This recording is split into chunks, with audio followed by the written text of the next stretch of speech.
본 방송에서 제공하는 투자 정보는 투자 판단에 대한 조언입니다.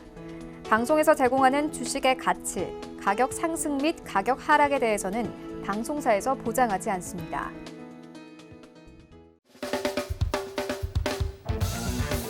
안녕하세요. 수익을 말하다 증시의 이면과 핵심을 알아보는 시간이 또 돌아왔습니다. 이재환입니다. 항상 이제 이 시간을 기다려 주시는 분들이 상당히 많은데요. 저도 제가 출연하는 모든 방송 중에 가장 이 시간이 또 즐겁기도 합니다. 오늘은 이제 어떤 주제를 또 말씀드릴까, 다음에 또 어떤 주제를 말씀드릴까, 가장 지금 현재 증시에서 우리 개인 투자가 분들께서 무엇을 가장 알고 있으셔야 될까, 이런 부분에 대해서 항상 고민을 하는데요. 오늘도 이제 그 고민의 연장선상에서 나온 얘기를 가지고 말씀을 좀 드리려고 합니다. 지금 현재 시장이 오늘 이제 역사적인 신고가를 갱신을 하고 있습니다. 우리 시장이 이전에 고점을 형성했던 코스피 2607을 지금은 훌쩍 뛰어 넘어가 있습니다. 상당히 지금 이제 어떻게 보면 아이러니한데, 코로나19라는 급락을 겪었던 올해 이 급락을 넘어서서 역대 우리 증시 최고 지금 고점을 갱신하는 모습을 보여주고 있다. 가장 최악의 시기와 가장 고점의 시기가 어떻게 보면 이 1년이라는 시간 안에 함께 지금 들어와 있다라는 거예요. 어쩌면 이제 이런 부분들 때문에 우리 개인 투자자분들께서 지금 생각하시는, 보고 계시는, 느끼는 이런 체감하는 부분과 실제 증시의 모습은 어떻게 보면 지금 굉장히 다른 모습으로 움직이고 있다. 그렇기 때문에 오히려 이 시장에 더 적응을 못할 수도 있다라는 우려감이 있는데, 중요한 부분은 올해 지나갔던 과거가 중요한 게 아니라 올해 지금 연말과 내년에 이뤄질 미래가 훨씬 더 중요하고, 그 미래에 대한 준비가 지금 가장 절실하게 중요한 시점이다. 이 부분을 꼭 말씀을 드리고 오늘 강의를 시작하도록 하겠습니다. 먼저 이제 증시의 가장 핵심 포인트를 살펴봐야 되는데, 지금은 여러 가지 요인이 있지만 증시를 짓누르는 악재부터 호재까지, 미국 대선 이후에 시장의 급박한 변화까지 여러 가지 증시에 대한 해석이 가능하고 또 증시에 대한 분석도 가능하지만, 적어도 지금 현재 우리 증시에 참여하고 있는 모든 주체는 다른 것보다도 이거를 꼭 신경을 쓰셔야 됩니다. 그리고 이거를 꼭 기억을 하셔야 됩니다. 가장 중요한 지금 내 머릿속에 증시와 관련되어 있는 부분은 무조건 이게 1순위입니다. 그게 뭐냐면 바로 외국인 시장의 수급입니다. 외국인 수급을 먼저 보시면은, 뭐 제가 계속해서 강조드렸지만 11월 5일 미국 대선을 기점으로 해서 외국인들 수급이 급격히 바뀌었는데, 그 규모가 처음에 제가 말씀드릴 때 몇천억 규모에서 1조를 갔다 2조, 3조, 4조를 갔다가 이게 4조를 넘어가면서부터 이게 지금 장난이 아닙니다. 이게 그냥 일시적인 해프닝이나 이슈로 하기에는 수량이 많이 늘어납니다. 근데 드디어 우리 코스피 시장이 신고가를 넘어섰고 14거래일 만에 2주 거래일수로 보면 2주 상간이죠. 무려 7조 1천억 원을 매수를 했습니다.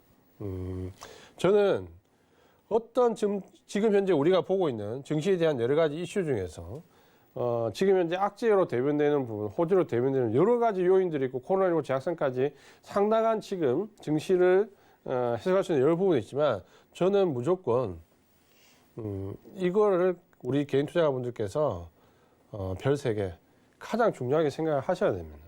우리 증시 역사상에서 불과 한 2 거래 만에 외국인들이 이만큼 매수한 적이 있었습니까? 비슷한 경우가 언제입니까? 유동성이 정말 크게 들어왔던 2005년도, 6년도, 7년도 이때 이후에 거의 한 13, 14년 만에 외국인들이 단기간에 이 정도 매수를 한 적이 제 기억에 없었던 것 같습니다. 처음인 것 같습니다. 우리가 지금 생각해야 될 부분은 코스피 지수가 지금 얼마냐, 2607을 넘어가 있다는 부분과 외국인들이 그 넘어가는 시장에서 지금 현재 우리 시장에서 단기간에 이만큼 매수에 들어오고 있다는, 제가 강조하고 싶은 거는 모든 증시에 관련되어 있는 지금 악재 호재를 다 머릿속에 비우시고 일단 이거를 무조건 머리에 가장자리에 집어넣으십시오. 가장 중요한 포인트는. 우리 역사상 이런 적이 없습니다. 그러니까 그만큼 지금 현재 이 수급이 가장 중요한데, 외국인들이 왜 이렇게 많이 사느냐, 지금 사는 이유가 뭐냐. 지난주에 수익을 말하다 강의를 보시면 그 4가지 이유가 나옵니다. 참고하시고, 그러한 이유로 지금 외국인들이 많이 사는데, 외국인 지금 우리가 주목해야 될 부분은 외국인들이 지금 14거래에서 7조 1천억이면 하루에 5천억 이상씩 계속 매수를 하고 있습니다. 5천억 이상씩. 정말 코로나19 급락 때 1천억 원만 하루에 사줘도 좋겠다고 했던 시절이 있는데 하루에 5천억 이상씩을 계속 사고 있습니다. 제가 여기서 강조드리고 싶은 건 뭐냐면 지금 이걸 놓고 해석이 분분합니다. 해석이 분분한데 왜 사느냐에 대한 분석까지는 좋다라는 거예요. 뭐 지난주에 제가 말씀드렸죠. 환율부터 코로나19 대처 능력, 지금 이제 이후에 코로나19 이후 시대 경제 성장률, 그리고 IT 인프라 구축이라는 이 IT 디지털 기반된 산업이 가장 주가 된다는 것, 여러 가지 이유로 지금 한국 증시가 대만 증시와 함께 글로벌 시장에서 주목을 받을 수밖에 없는데 이런 해석은 저도 해드렸고 할 수도 있고 중요한 부분인데 하지 말아야 될 지금 머릿속에 있는 부분이 지금 더 많이 있습니다. 뭐냐면 외국인들이 이만큼 들어왔는데 언제 나갈 거냐? 의견이 분분합니다. MSCI 이번 그 월말 리밸런싱 되면 나간다. 리밸런싱 직전에 나간다. 리밸런싱 직후에 12월 달에 나간다. 나간다. MSCI 리밸런싱에서 이번에 인도 지수가 인도에 좀 유입된 자금이 있기 때문에 우리나라에서 좀 빠져나간다. 이게 1번이고 또 두 번째는 언제입니까?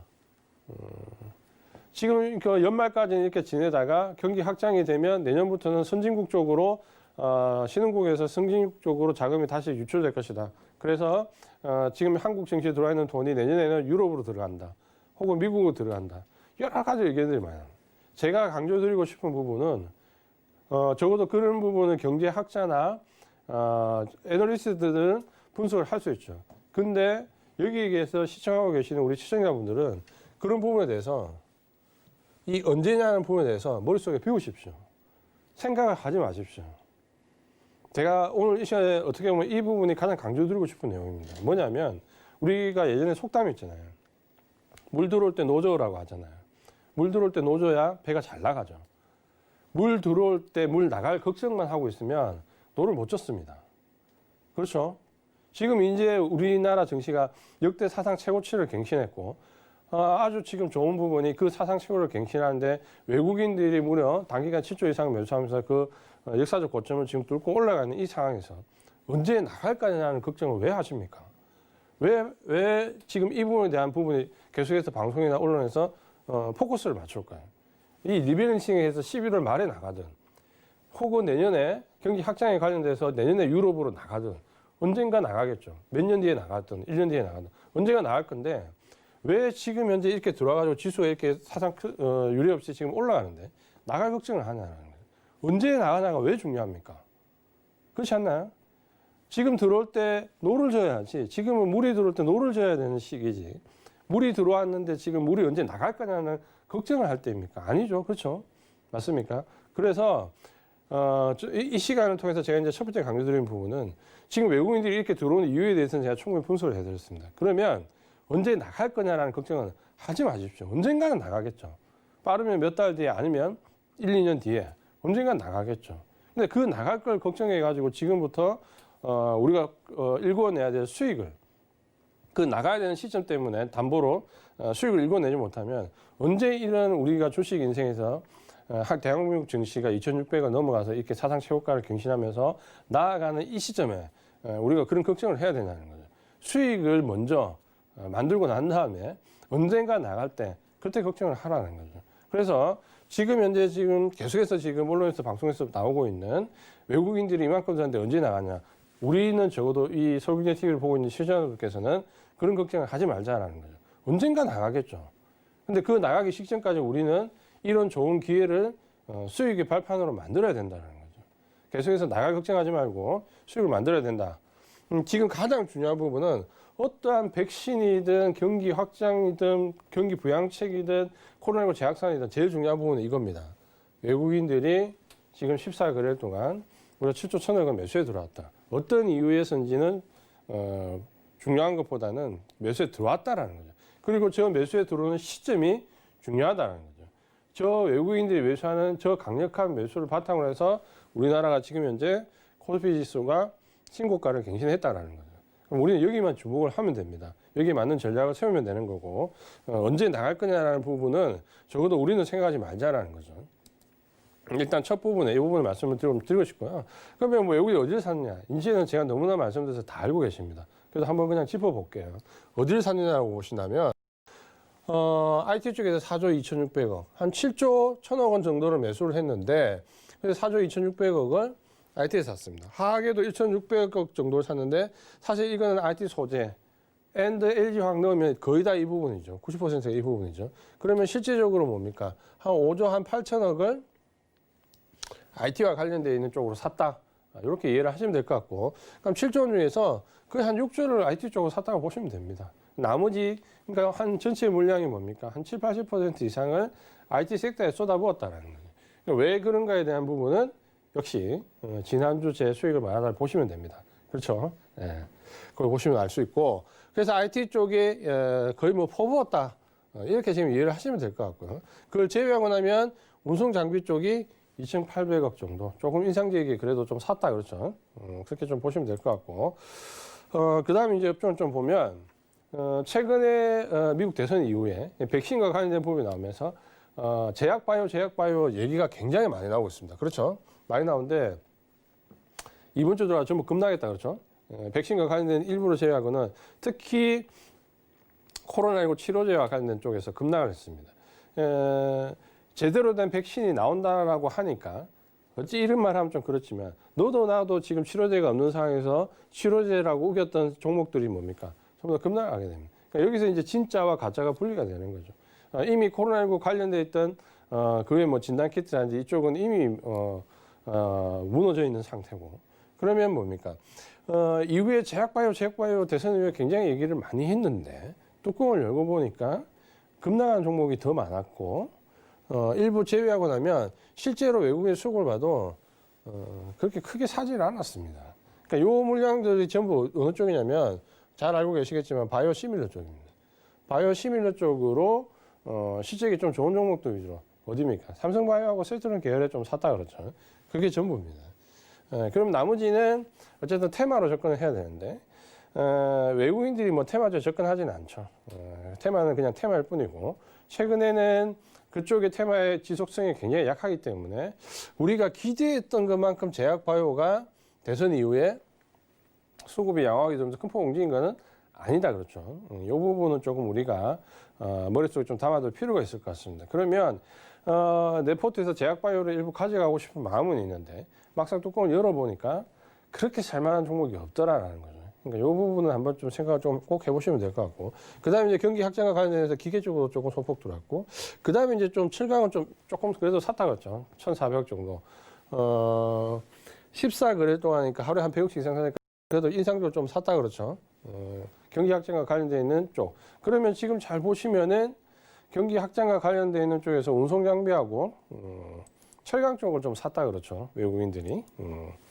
이걸 좀 참고를 하시면 될 것 같습니다. 그러면 지금 현재 보면 외국인들은 한 80% 이상을 IT 성장주 쪽, 경기 확장과 물론 관련되어 있는 반도체라든지 이 교집합 되는 쪽으로 몰았고, 나머지는 운송 장비나 철강이나 이런 경기 확장과 관련된 종목 쪽으로 조금 포션을 샀다 그랬죠. 한 20%.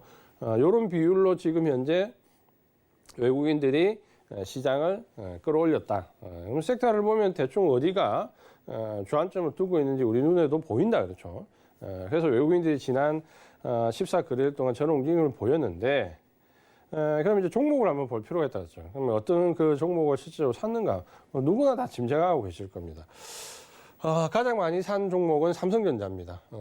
가장 많이 산 종목은 삼성전자고, 삼성전자를 보시면은 뭐 이런 말을 하면 좀 그렇지만 정말 무식하게 샀다 그랬죠. 지난 코로나19 급락 이후에 보면 거의 이제 1억 주 가까이니까 굉장히 많이 샀다 그랬죠. 최근에도 많이 샀고, 최근에도 보면 들어올릴 때는 좀 많이 샀다가 눌릴 때는 좀 소폭 매도했다, 이런 과정을 반복을 겪으면서 오늘도 꽤 사는 모습을 좀 보여줬는데, 삼성전자가 결국 이 시장에서 신고가를 경신하면서 우리 코스피 시장도 신고가를 경신한 거는 두말할 나위 없이 맞다 그렇죠.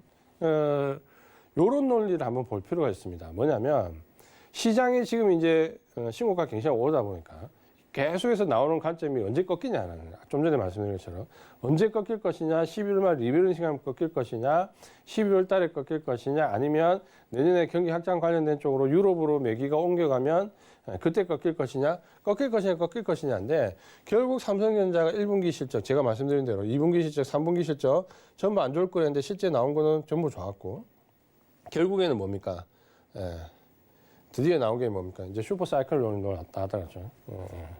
이제 반도체 경기 자체가 슈퍼 사이클로 들어갈 것이다 라는 부분이 나오니까 반도체 관련된 종목들이 다 올랐죠. 전부 다 올랐는데 특히 좀 보시면은 원래 지금 현재 반도체 관련된 부분에서는 메모리 반도체하고 우리가 잘 알고 있는 비메모리 반도체 쪽으로 같이 많이 올랐는데 우리가 알고 있는 7월 달부터 해서 소재 쪽이 같이 많이 올랐죠.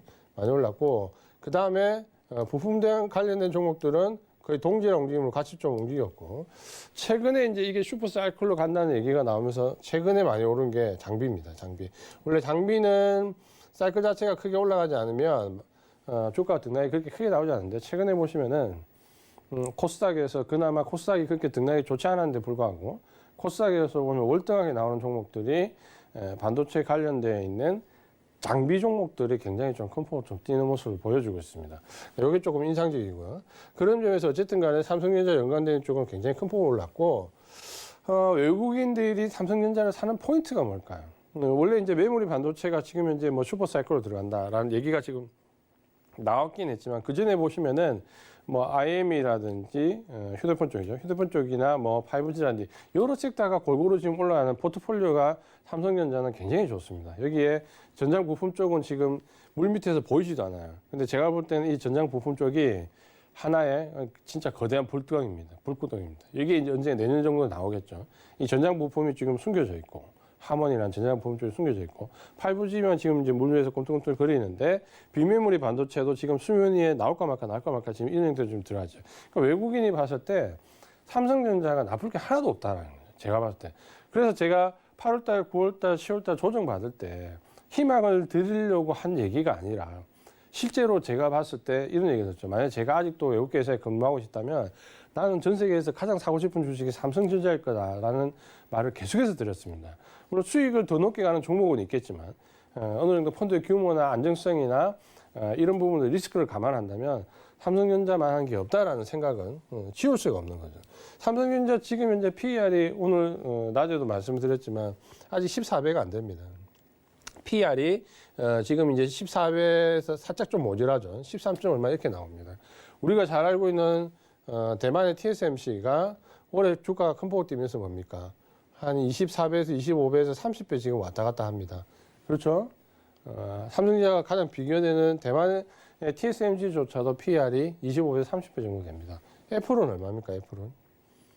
애플은 한 35배에서 40배 왔다 갔다 합니다. 지금 거의 40배 붙었죠.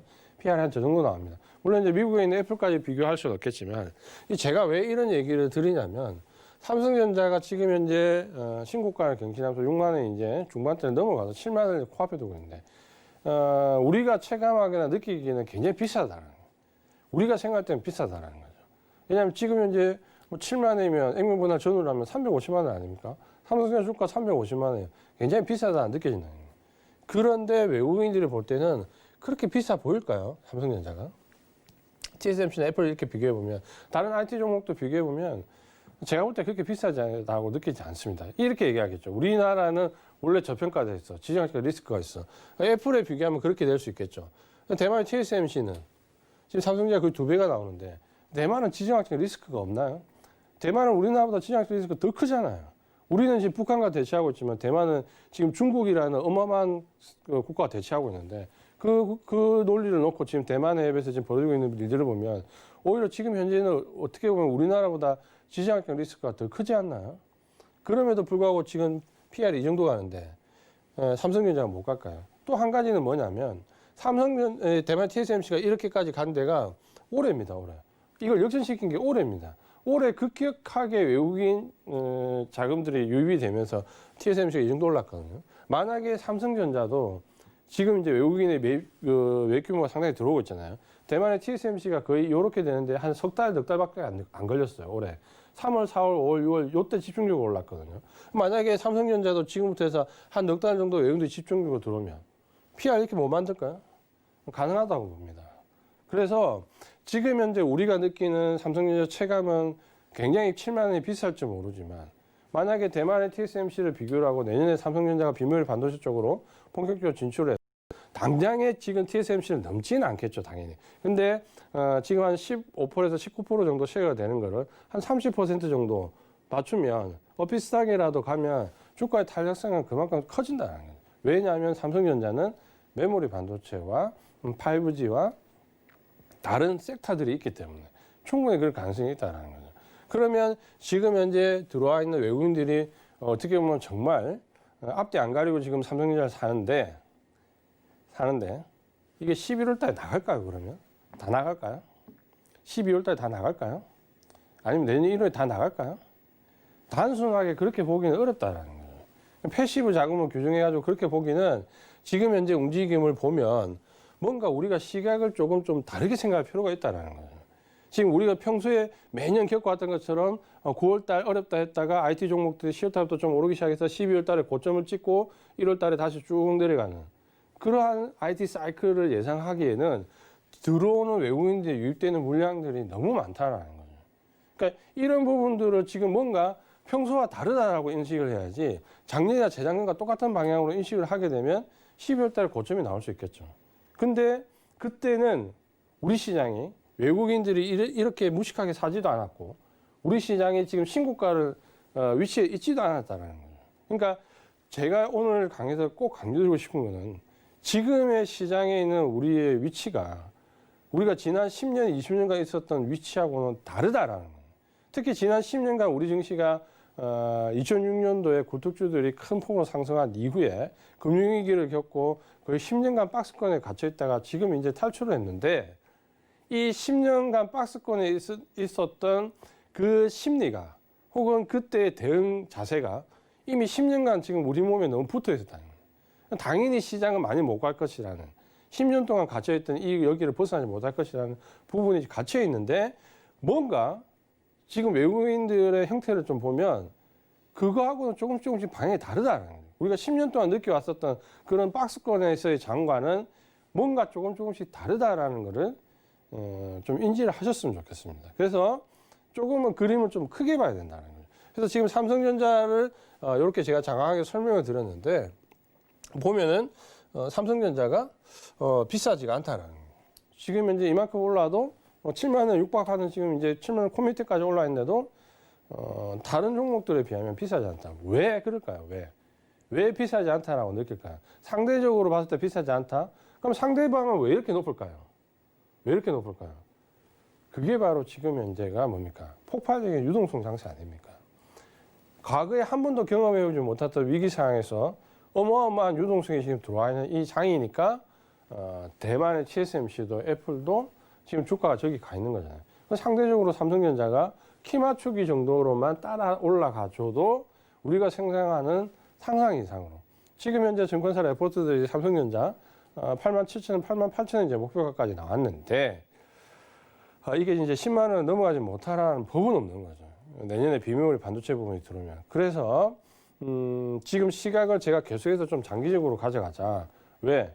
장기적으로 가져가다가 안 되면 중간에 팔면 되잖아요. 그러면 적어도 20%, 30% 수익을 남기고 팔면 되는 거잖아요. 우리 개인 투자가들은 무슨 정책에 의해서 움직이지 않잖아요. 내일이라도 아니면 팔 수 있는 거잖아요. 유연성이 있잖아요. 물량이 많지 않기 때문에. 그렇게 지금 본다면은 겁낼 필요가 없다는 거죠. 또 카톡방이 나왔네요. 아래쪽에 보시면 이제 카톡방이 좀 바뀌었습니다. 노란톡이. 프로그램으로 오시면 좀 이런 내용을 심층적으로 보실 수 있습니다. 그래서 지금 시각을 조금 더 길게 가져갈 필요가 있다는 부분을 꼭 인지를 좀 해야 되겠고, 지금 삼성전자 신고가 경신하면서 SK 하이닉스도 지금 같이 따라 올라가죠. 하이닉스도 제가 좀 전에 배트맨 시간에 말씀드렸지만, 메모리 반도체 쪽으로 상당한 지금 약진을 좀 하고 있습니다. 특히 낸드 플래시 쪽의 인수합병의 이유는 상당히 좀 그림이 좋아지고 있다 그랬죠. 역시 신고가 경신하였고, 삼성의 CI도 지금 현재 굉장히 급등하고 오늘 신고가 경신하고 넘어갔죠. 물론 이제 2차전지 화재라는 부분 때문에 저도 아직 확신을 하지는 못합니다. 그러니까 2차전지가 어떻게 풀려갈지. 그러나 외국인들 수급이 지금 좋아지고 있기 때문에 어쨌든 간에 지금 좋은 모습으로 올라가고 있잖아요. 그러니까 저거는 인지해야 되는 거고. 리스크 관리를 하기 해서 이미 저 종목을 놓쳤다 하더라도 일단 종목의 흐름은 굉장히 좋게 올라가고 있다는 거죠. 2차전지 관련된 부분이. 물론 이 화재 사건과 관련된 부분이 어떻게 이제 정기적인 충격을 줄지는 조금 더 두고 봐야 되는 거죠.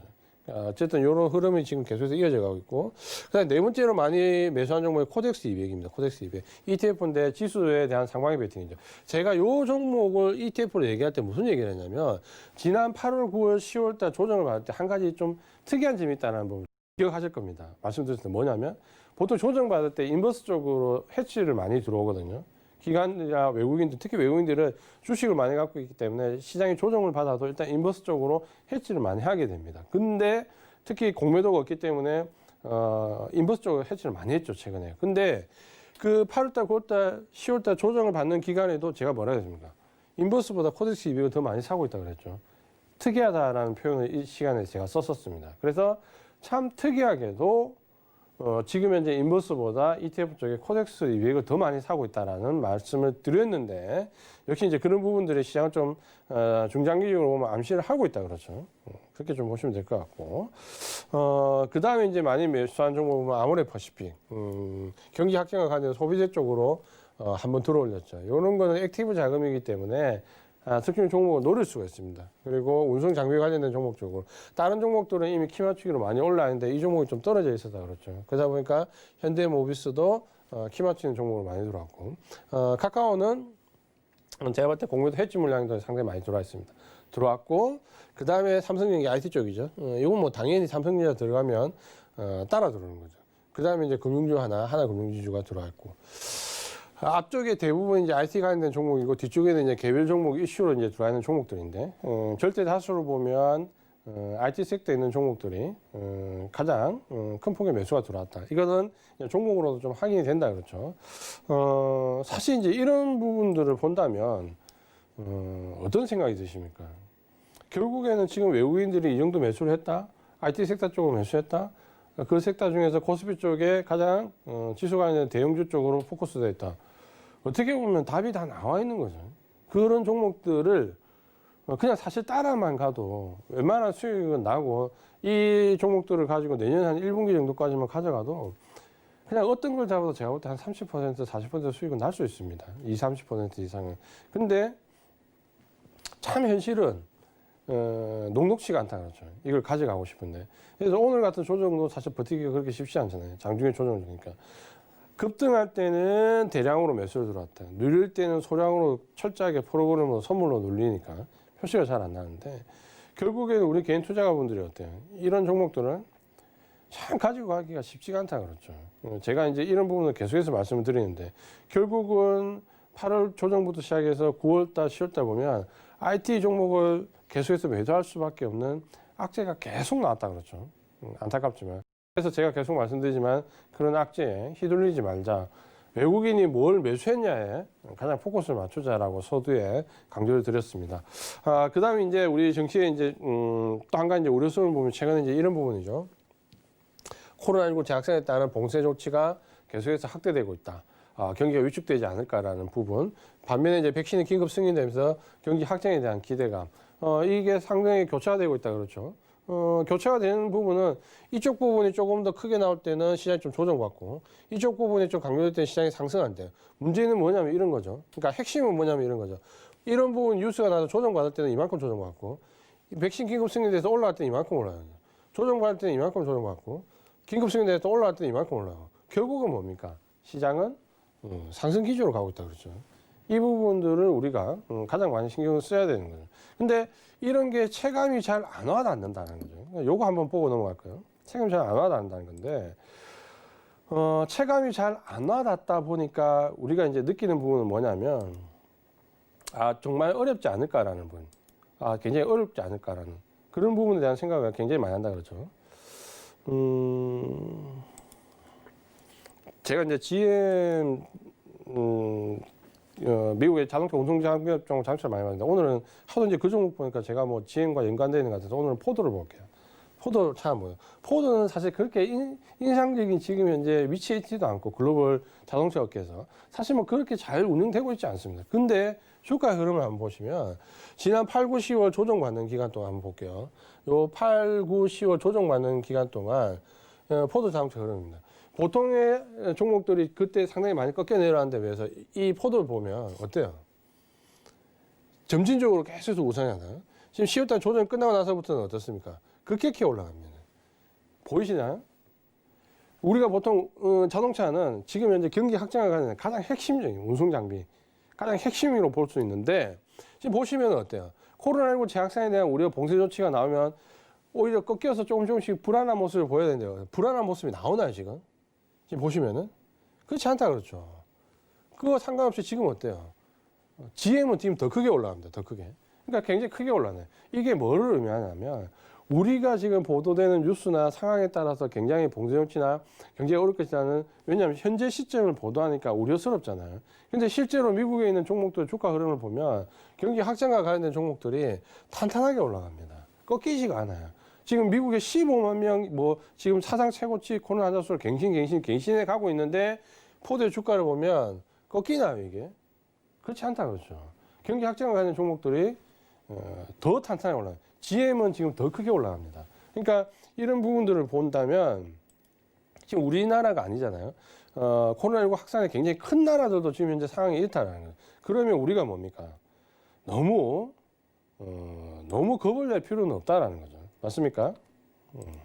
그렇게 해서 이제 답이 나오는 거죠. 그래서 코로나19 재확산 봉쇄 조치와 백신 긴급 승인, 결국에는 백신 긴급 승인 쪽에 경기 확산수로 따라 올라가죠. 그리고 제가 코로나19 재확산 관련된 경기의 성장률이라든지 과거의 팬데믹에서 경기의 성장률이라든지 여러 가지 요인은 주가에 반영되는 정도를 이 시간을 통해서 충분히 비교를 해드렸습니다. 그래서 너무 우려할 필요가 없다는 부분은 그때도 계속 강조를 드렸죠. 마찬가지고 결국 저 봉쇄 조치는 지금 코로나19의 성질을 봤을 때 2주 정도의 봉쇄 조치가 지나면 효과가 나타나는데, 오늘 그 뉴스 잘 안 보신 분은 모르겠지만 인터넷에 프랑스 코로나19 쳐보세요.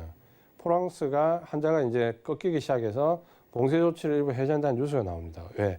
우리가 겪어봤잖아요. 강력한 봉쇄 조치를, 우리도 지금 사회적 거리두기 2단계 하잖아요. 요거 해서 2주 지나면 어떻게 된다?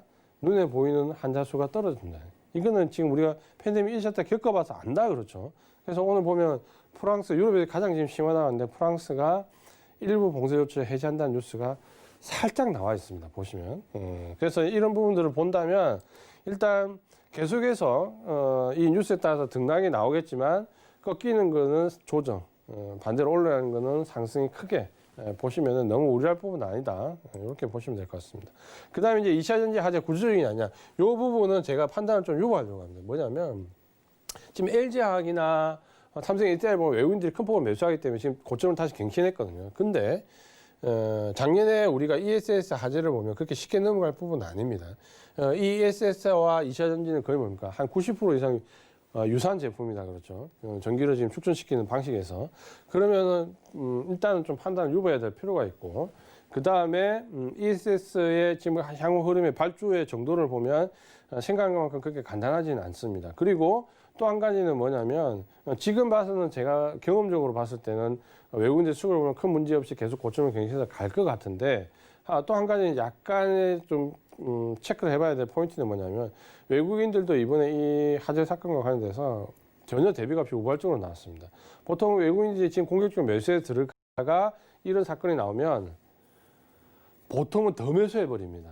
그래서 주가가 외국인들이 매수해서 하다가 갑자기 우발적인 사건이 나서 꺾이면 외국인들이 더 매수해서 이 고점을 보통은 갱신시킵니다. 왜? 만약에 이게 구조적인 문제라 하더라도 여기서 매수한 부분은 매도할 타이밍을 찾기 위해서 더 끌어올리는 경우가 상당히 많이 있습니다. 그리고 난 뒤에 내려가는 경우도 상당히 많이 있거든요. 그러니까 이 부분은 괜찮을 것 같지만 조금 더 확인을 해보자라는 말을 좀 드리겠고요. 만약에 2차 전지에 대한 전략적인 부분을 좀 세운다면, 만약에 리스크 관리했거나 익절을 해서 지금 다시 접근하시는 부분이 이쪽으로 2차 전지 쪽으로 접근하기 가격대가 그렇게 쉽지가 않습니다. 눌림목을 기다리시거나. 그 다음에 이제 생각해 볼 수 있는 부분이 부품이나 소재 쪽인데, 여기도 지금 가치 많이 딸려 올라갔죠. 그러니까 가격적인 메리트 별로 없습니다. 지금 현재는. 근데 지금 가격적인 메리트가 있는 쪽이 어디냐면 장비 쪽입니다. 2차 전지 관련된 장비는 거의 주가를 지금 보시면 대부분이 이 바닥권입니다. 대부분이 바닥권인데, 왜냐하면 당연하죠. 코로나19 급락이 이후에 뭡니까? 2차 전지들이 시설 확장이나 이런 부분이 없었기 때문에 장비 발주가 거의 없었다 그랬죠. 그래서 장비주들은 상반기에 매출을 보면 전부 빵원입니다. 빵원. 대부분이. 그러다 보니까 주가가 대부분 바닥권에 있거든요. 근데 만약에 이제 2차 전지가 화재 사건을 극복하고 문제가 없다라면 여기서부터 상승에 들어가면 이제 장비 쪽이 본격적으로 발주가 나와야 될 시점입니다. 역시 마찬가지로 5G나 조선과 마찬가지로 뭡니까? 미뤄졌던 발주가 나올 수 있습니다. 그래서 지금 만약 2차 전지 쪽으로 생각하시는 분들은 장비 쪽도 한번 관심을 가져보시는 게 좋다라고 말씀을 좀 드리겠습니다. 그 다음에 이제 포인트는 5G입니다. 5G가 이번에 조정을 굉장히 많이 받았고 지금 올라왔든 말든 반등은 제일 먼저 줬습니다. 제일 먼저 줬는데 반등 준 이후에 계속해서 지금 정체되는 모습을 좀 보이고 있다 그렇죠. 근데 여기 마찬가지죠. 9월 달에 수주가 나온 조선주가 지금 주가가 폭등해 있습니다. 그렇죠? 그럼 5G는 12월에 이제 미뤄졌던 발주가 나옵니다. 그러니까 조선주의 흐름을 보면 5G의 흐름을 좀 읽을 수가 있습니다. 미뤄졌던 발주가 일시에 나왔다 주가 흐름이 어떻게 되는가 충분히 참고해 볼 수 있고요. 12월 달에 이제 미국 주파수 경매를 시작으로 해가지고 1월 달, 2월 달, 3월 달 여기가 가장 정점을 이루게 됩니다. 1월 달에 1분기가 정점을 이루게 되면 주가는 보통 뭡니까? 통상 1분기 그렇죠? 그러면 아마 주가는 12월 달부터 상당히 강하게 좀 갈 수 있습니다. 제가 2차 전지 때도 이 얘기를 드렸거든요. 근데 쉽게 사지 못한다 그러죠. 지금도 5G를 이렇게 말씀드려도 계속해서 흔들고 있기 때문에 지금 가격대에 진입하기가 상당히 어려우실 겁니다. 근데 사고 안 사고는 본인의 의지이지만 결국에는 5G를 버틴 사람이 제가 봤을 때 절대 손해를 보고 주식을 팔 것 같지는 않습니다.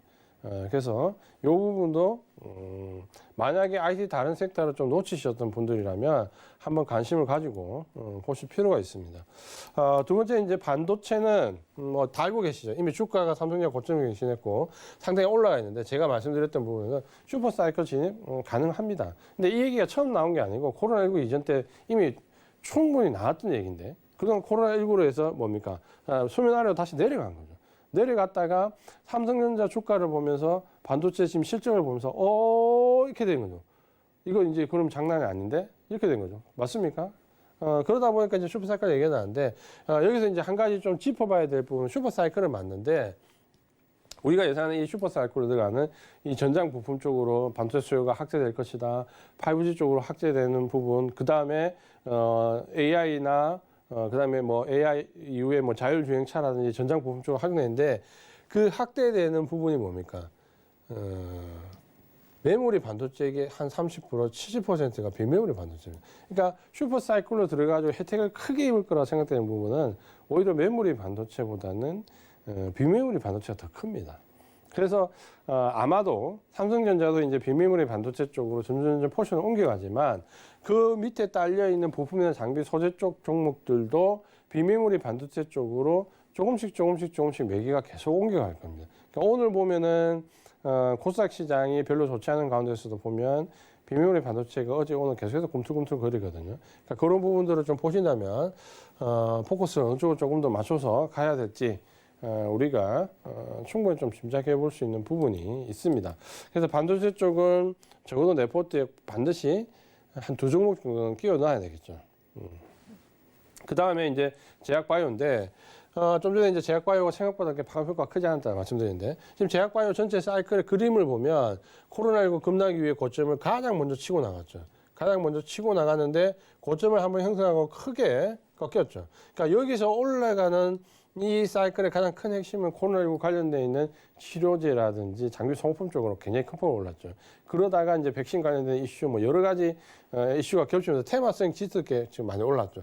그리고 이제 급락을 했는데 이 급락의 주범도 코로나19 관련된 종목들이죠. 신풍제약을 비롯해서 코로나19 관련된 종목들이 급락을 하면서 지금 조정을 겪었고 지금 현재 다시 반등을 주면서 딱 직전 고점에 물려 있습니다. 여기가 지금 현재 제약바이오의 위치입니다. 코로나19 급락 이후에 큰 사이클을 형성한 이후에 지금 현재 딱 여기 직전 고점에 머물렀는데 여기서 직전 고점을 넘어서 이렇게 올라갈 수 있냐 혹은 이렇게 박스권 흐름을 볼 수 있냐 분기점에 와 있습니다. 제가 볼 때 어느 쪽을 쉽게 예상하기는 좀 어렵습니다. 왜냐하면 제약바이오 자체 전체 섹터가 올라가려면 여러 가지 섹터들이 동시에 지금 다발적으로 올라가야 되는데 그동안 이 제약바이오를 끌고 왔던 코로나19 관련된 종목들 그리고 신약 임상 관련된 이슈가 있던 종목들은 거의 지금 폭락입니다.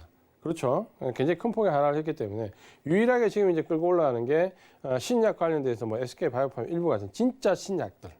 몇 개 이상 안 된다 그렇죠. 그쪽과 실적이 진짜 크게 좋아하는 바이오 시뮬러 관련 종목들, 삼성 바이오로직스나 세트론 계열들. 근데 이 종목들도 지금 내부 사정에 의해서 주가는 천차만별로 움직이는 거죠. 이런 종목들 위주로만 올라가기 때문에 그런 종목들 위주로만 올라가면 과연 제약바이오 섹터 자체가 고정갱신이 될 거냐, 혹은 박스권을 보일 거냐는 아직까지는 판단을 좀 유보하시는 게 좋을 것 같습니다. 그래서 저 부분은 반드시 이제 실적 위주로 재편이 된다는 건 아는데 여기서 너무 제약바이오에 대한 기대감을 크게 가지고 가면 이번 주에 지금 코로나19 관련 치료제들 폭락했잖아요. 그러니까 보통 10%, 12% 단일 하루 만에 급락했는데 이유도 잘 몰라요. 사람들이 왜 급락하는지. 백신이 나왔다는 부분에 대해서 반대로 돼야 되는 부분들이 있는데 그걸 잘 이해를 못하고 계신다 그렇죠.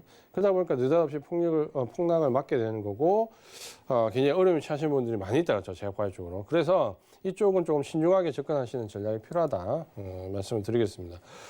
그다음에 이제 경기 확장주는 좀 전에 제가 포드 차트를 보여드렸고 저번 주에는 GM 차트를 보여드렸습니다. 그러니까 굉장히 우려감이 크고 아직까지 IT 성장 위주로 갈 것 같은데 이 경기 확장과 관련 종목들이 탄탄하다라는 표현을 썼습니다. 그 탄탄하다라는 표현을 쓴 이유가 뭐냐면 꺾여야 될 자리에서 꺾이지 않고, 물론 지금 이제 IT 성장주처럼 폭발적으로 상승하지는 않지만 꺾여야 될 자리에서 꺾이지 않고 이렇게 양호한 모습을 보이고 있다라는 거죠.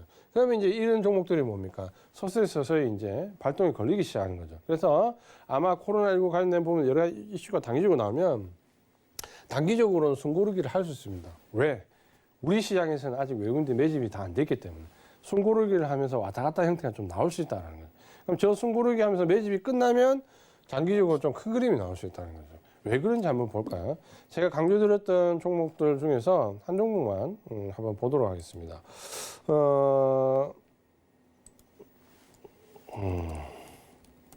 이 종목 한번 볼게요. 제가 몇 번 말씀드렸던 현대제철이라는 종목인데 경기 확장과 맞물리면서 현대제철은 철강 쪽과 관련된 경기 확장 관련주기도 하지만 현대차와 관련되어 있는 자동차 운송 장비와 밀접한 종목이기도 합니다. 단기적으로 많이 오른 것 같은데요. 이 종목을 좀 장기적으로 한번 보면 이런 그림이 나옵니다. 뭐냐면 지금 현대제철 그림을 보면 어떻게 보면 2010년도부터 고점을 형성한 이후에 굉장히 큰 폭으로 하락을 했다 그러죠. 큰 폭을 하는 가운데 그 사이에 거래량을 한번 보십시오. 거래량이 계속 주고 있다가 한번 물량 테스트 구간에서 한번 나머지 물량들 전부 다 죽여놨죠. 그리고 나서 뭡니까?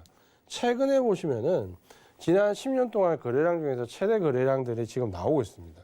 이 말의 의미는 뭡니까? 10년 하락의 손바뀜이 이제 여기서 나오고 있다는 거죠. 물론 이게 한 10%, 20% 왔다 갔다 할 수 있겠죠, 여기서. 근데 큰 그림으로 보면 어떻다? 이제 손바뀜이 나오고 한번 제대로 상승해 볼 수 있는 자리에 와 있다라는 거죠. 그러니까 이런 부분들을 본다면 경기 확장주는 뭐다? 지금 이제 시작이다라는 거죠. 그러니까 그런 관점으로 좀 보신다면은 단기적으로 숨고르기가 되겠지만 장기적으로는 뭡니까? 큰 폭의 그림을 한번 그려보는 게 좋겠다. 이렇게 말씀을 드리겠습니다. 자, 그러면 이제 투자 전략을 마지막으로 어떻게 세우냐? 앞에 다 말씀을 드렸죠. 이렇게 보셨네요. 코로나19 얘기가 계속 나오면 미국이 지금 아마 바이든이 찍은 점에서 약간 위기 상황이 좀 조장될 수 있거든요. 그러면 뭡니까? 일단 소나기는 피해야 되겠죠. 단기적인 소나기는 피해야 되겠지만 장기 주도주는 뭡니까? 흔들리면 안 됩니다. 그게 IT 성장주가 됐든 경기 확장주가 됐든 좀 길게 가져가야 되는 종목이고, 지금 외국인들이 이 정도 수급이 들어와서 시장이 우리가 신고가를 지금 나오는 이 시점에 단기적으로 10%, 15%, 20% 먹고 매도를 하면 기분은 좋겠지만 내 계좌는 몇 년에 한 번 올 수 있는 이런 기회를 겨우 10%, 5% 수익으로 만족할 거냐. 이 부분을 생각해 보신다면 코로나19 재확산 소나기는 피해야 되겠지만 장기 주도주는 얼마만큼 뚝심 있게 가져가는 사람이 결국에는 지금 시장에서는 굉장히 큰 수익의 차이가 난다. 이 부분은 강조를 계속해서 좀 드리고 싶습니다. 두 번째는 뭐냐면 외국인의 수급을 잘 봐야 됩니다. 지금 장은 누가 뭐래도 외국인이 끌고 가는 장입니다. 우리나라 지금 개인들이 지금 코로나19 급락기 위해 끌고 왔던 동학개미라는 부분이 이미 이제 주도 섹터는 외국인들한테 다 넘겨줬고, 지금 뭐 비주도 섹터나 테마주에서 왔다 갔다 한다 그랬죠. 거기에 지금 현재 기관들은 어때요? 투시는 오늘도 팔기 바쁩니다. 연기금 오늘도 팔기 바쁩니다. 왜? 투시는 지금 개인들의 환매가 나오기 때문에 돈이 당연히 없고요. 연기금은 코스피 지수 PR 12배, 이미 2200, 300 넘어서부터 상승 동력을 잃었습니다. 사지 않는다 그렇죠. 그건 아마 연기금 어떤 원칙이 있겠죠. 어느 정도 고가를 사지 않는다면 어쨌든 간에 기관들은 지금 차익 거래만 하고 있기 때문에 완전히 시장은 지금 외국인이 지금 어떻게 보면 장악하고 있다고 보시면 됩니다.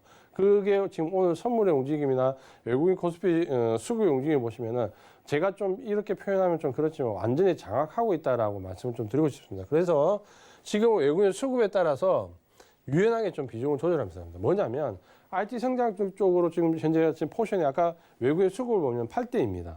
근데 이게 8대2에서 7대3, 6대4, 5대5까지 결국은 가겠죠. IT 성장주 쪽으로 지금은 가파르게 상승시켰지만 그 이후에는 경기 확장주 쪽으로 요 수급이 넘어가면서 8대 수급으로 보면 8대이지만 7대3, 6대4, 5대5 쪽으로 가겠죠. 거기에 맞춰서 유연하게 외국인 수급을 따라서 우리도 포트를 조정해 나가면서 연말, 내년 1분기, 내년 2분기 이렇게 진행하면 된다는 거죠. 그래서 지금은 외국인의 수급에 따라서 유연하게 비중을 조절해 가면서 주도 섹터 내 비중을 맞춰 나가시면 된다. 이렇게 말씀 좀 드리겠고요. 그 다음 이제 역시 똑같은 맥락인데 뭡니까? 지금은 가는 종목만 계속 갑니다. 주도 섹터가 월등히 앞서갑니다. 지금 만약에 주도 섹터에 안 들어와 있는 종목이 가겠냐는 거예요. 지금 제가 제일 보다가 좀 의아하게 생각한 부분이 뭐냐면 종목을 얘기할 때 바닥에서 사야 됩니다. 바닥에서 사야 됩니다. 이런 얘기를 많이 하는데 지금 우리나라 지수가 코스피 코로나19 급락 이후에 1,400대에 있다가 지금 2,600까지 신고가를 걸쳐서 올랐는데 예를 들어서 이 지금 1,400, 1,500에서 2,600까지 1,000포인트가 넘게 올랐는데 예를 들어서 아직까지 바닥에 있는 종목이면 그게 정상적인 종목입니까? 지수가 1,000포인트 넘게 올랐는데 아직도 바닥에 있다. 그럼 문제가 있는 종목이라는 거죠. 맞습니까? 그러니까 바닥에 있는 종목을 찾는 게 아니라 지금은 주도주에 무조건 들어와야 돼요. 주도주가 많이 올랐다라면 눌림목을 기다렸다가 주도주가 지금 조정받는다면 조정받는 데가 주도주. 계속해서 주도주로 들어가야지. 지금 현재 바닥권에 있는 종목을 기웃거리면 굉장히 큰 낭패를 당할 수 있다. 이 부분을 꼭 참고하시면서 IT 성장주나 경기 확장주를 비율을 잘 맞춰가면서 주도 섹터에 집중하는 전략이 지금은 필요하다. 지금은 시장이 바닥권에 있는 종목을 찾을 때가 아닙니다. 이 부분을 꼭 생각을 해보시기 바랍니다. 결국에는 지금 뭡니까? 마지막으로 좀 보시면 지난주에 말씀드린 건데 사실 주식은 어때요? 눈에 보이는 게 중요할 때도 있지만 눈에 보이지 않는 게 더 중요할 때예요. 땅의 타겟은 늑대라고 표현을 하는데 꼭 외국인이 나쁘다라기보다는 결국에는 우리가 오늘도 마찬가지지만 계속해서 물량을 외국인한테 넘기거나 팔거나 혹은 매도할 수밖에 없는 것은 현재 시점으로 보면 그렇다는 거죠. 어제 갑자기 느닷없이 시장을 외국인들이 극히게 들어올렸습니다. 왜? 주말 동안 미국 시장에 코로나19 급락이 재확산이라는 우려가 크게 나왔고 우리가 오늘부터 사회적 거리두기 2단계에 들어가는 그 심리적으로 굉장히 흔들 수 있는 시점이 뭡니까? 외국인들은 그대로 들어올렸다 그랬죠. 그러니까 이런 심리를 역으로 이용하는 거죠. 요때가 치고 나가기 좋은 때라는 거예요. 그래서 어제 치고 나가면서 우리 시장에 신고까지 들어왔습니다. 그렇죠? 이런 부분들을 보신다면 지금 증시는 눈에 보이는 것보다 눈에 보이지 않는 것에 좀 더 집중을 해야 되고 지금 코로나19 재확산이라는 우려로 주말 동안 전전 공격하고 오늘부터 사회적 거리두기 2단계가 들어간다는 그 포인트에서 외국인들이 느닷없이 시장을 들어올렸다는 부분을 보신다면 외국인들 의지가 훨씬 더 강하다는 걸 알 수 있습니다. 제가 이제 그 증시의 이면과 투자 전략에 대해서 말씀드렸는데 꼭 참고를 하시고 절대 흔들리지 않는 뚝심 있는 투자로 해 나가시기 바랍니다. 오늘은 여기까지 말씀을 드리겠습니다.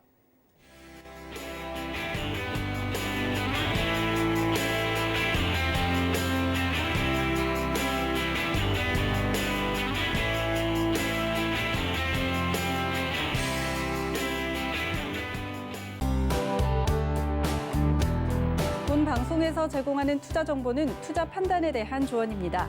방송에서 제공하는 주식의 가치, 가격 상승 및 가격 하락에 대해서는 방송사에서 보장하지 않습니다.